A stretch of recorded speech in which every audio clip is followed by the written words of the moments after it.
Hello, my friends. Here we go.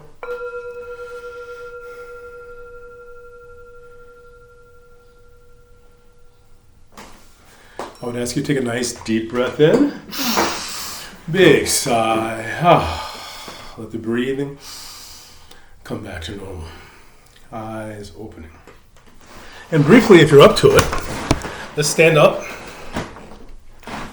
Okay? And we want to understand our stresses in our bodies. So stand up tall, chest is up, active core, pull the navel in 1/2 inch like gravity. Take the head, roll your head over towards the right. Inhale down, exhale to the left. Just go back and forth. Exhaling, inhale. Exhale, keep breathing. Inhale. Feel the neck and shoulders warming up. Inhale down, going left. Inhale down, up. Shoulders come up and forward. Up and forward. Breathe. Come back the opposite direction. Breathe. Let it go.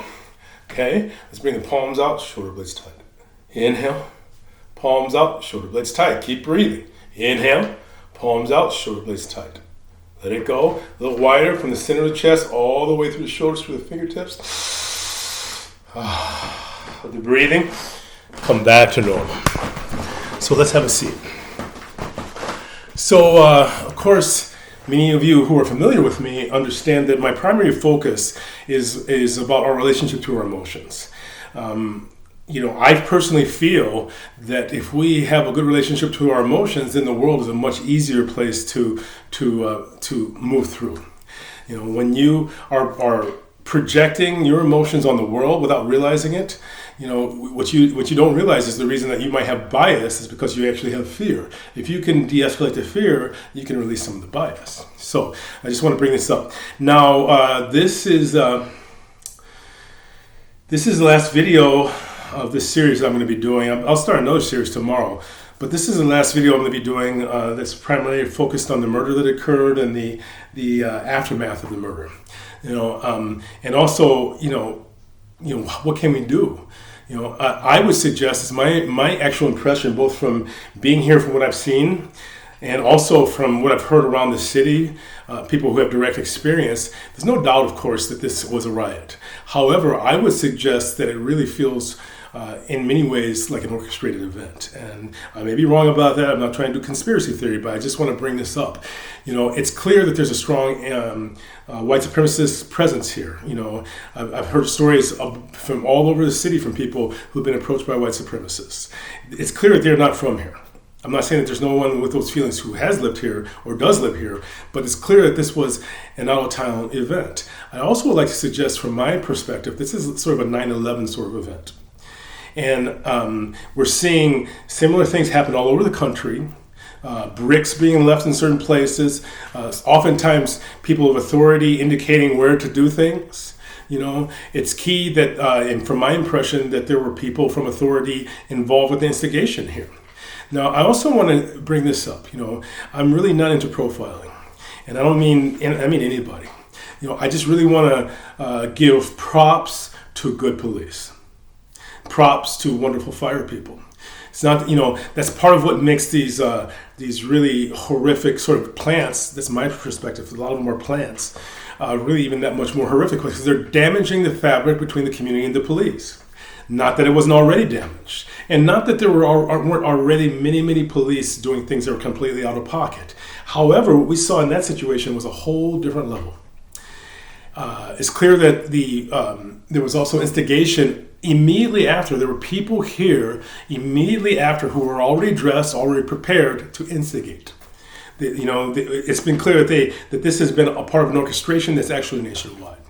So I really want to, this is my perception. Could be wrong, but this is my perception. So I really want to encourage you to understand that you got to bring your power to this event. I'm not talking about in conflict and in hatred. So I'd like to bring up just a few details that I think are important to come forward.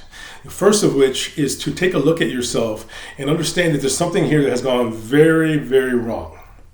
We will never get back who we were as Minneapolis, as the people of Minneapolis. And what we can do is use the power of this event to connect us to our true values. What they're trying to do is scramble our relationship to our values and scramble a relationship to get us to take on a new set of values.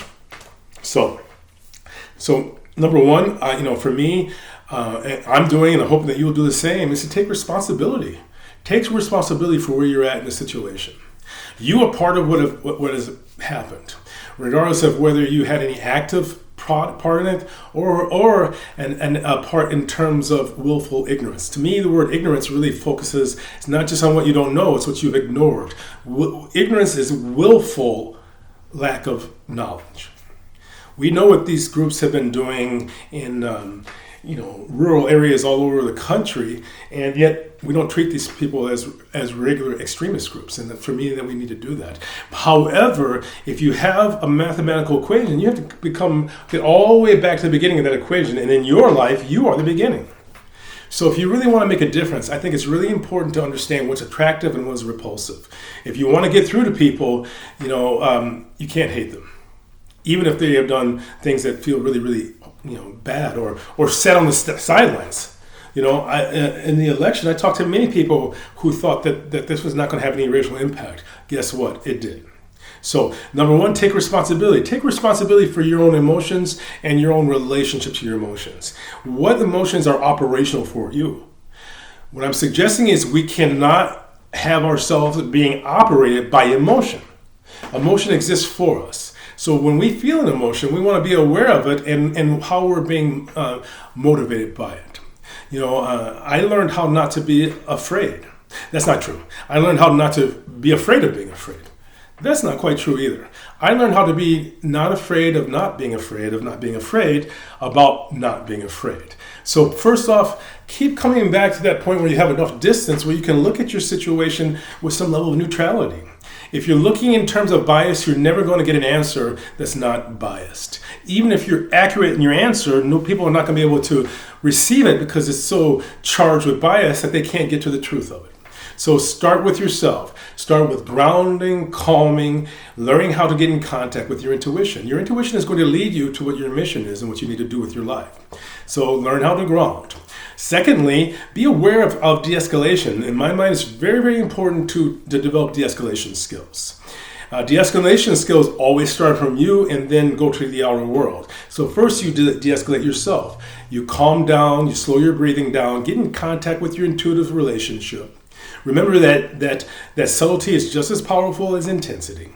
And activating that relationship, you can develop the ability to notice the subtle in the midst of the intense, what gives you the ability to control your own attention. If you control your attention, it's called self-mastery. If the world does it, it's called to be enthralled, which means to be enslaved. So that's the second thing. Develop de-escalation skills. Slow your breathing, open your awareness, bring your awareness into the lower abdomen, the hara, and say I am in the back of your mind. Third thing, we have to get involved politically. Now, I really want to suggest that you don't get involved in the way that you so charged with your emotion that you're just looking to project venom, because it's not actually helping your cause. If you really want to make a difference, you've got to get through to somebody. I'm not saying that we should hide the responsibility of our actions or from other people's actions. I think we all need to deal with it.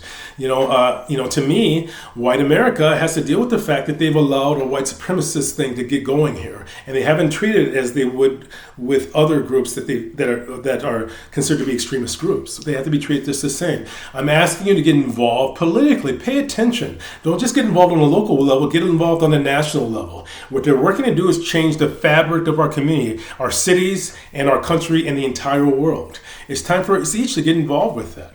Okay, so that's another thing. Now, one last area I'm asking you to really be in contact with is what you truly value. Do not let the world let you give up your deepest values. If your value is kindness and you spit in someone's face, well, maybe you've stepped away. Not maybe, you have stepped away from kindness.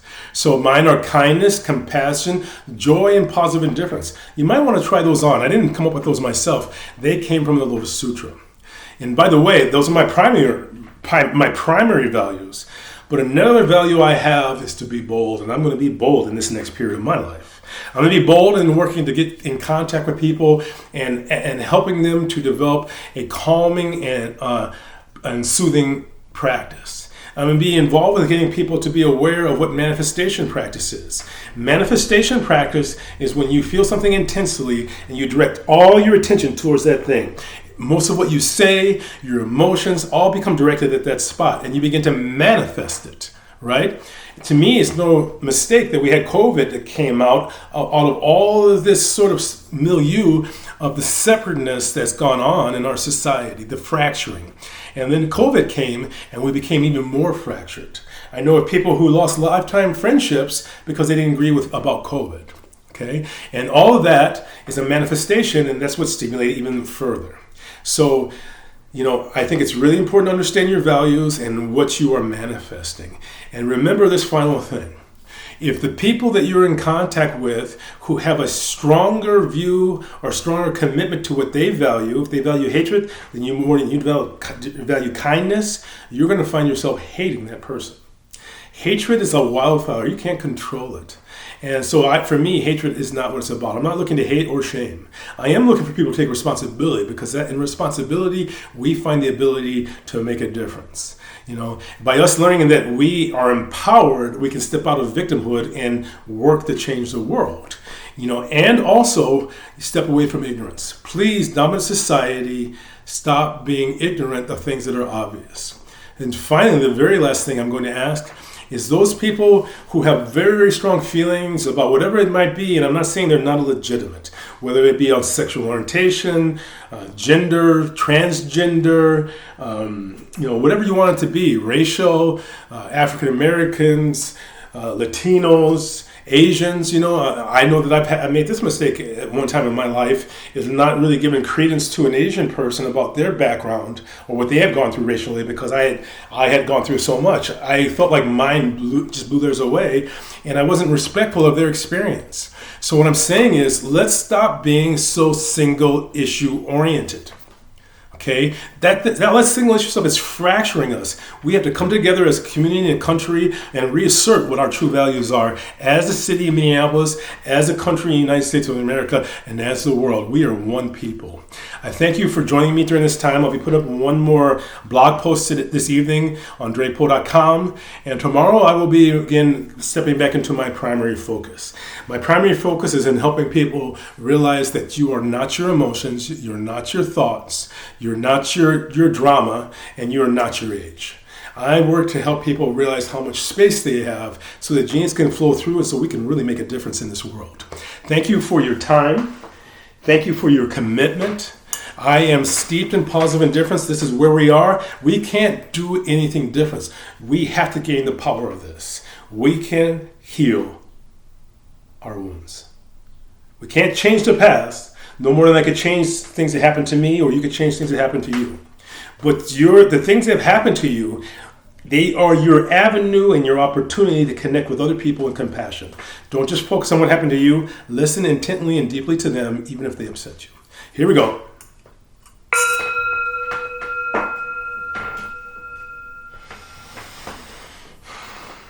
I'm going to bring my hands in a prayer position. May we have the courage to recognize beauty as it is. May we have the courage to pick ourselves up after these horrible wounds. May we have the courage to heal the world by letting go of our pet issues that we are toxic around. Not letting go of the issue, but the toxicity. Namaste.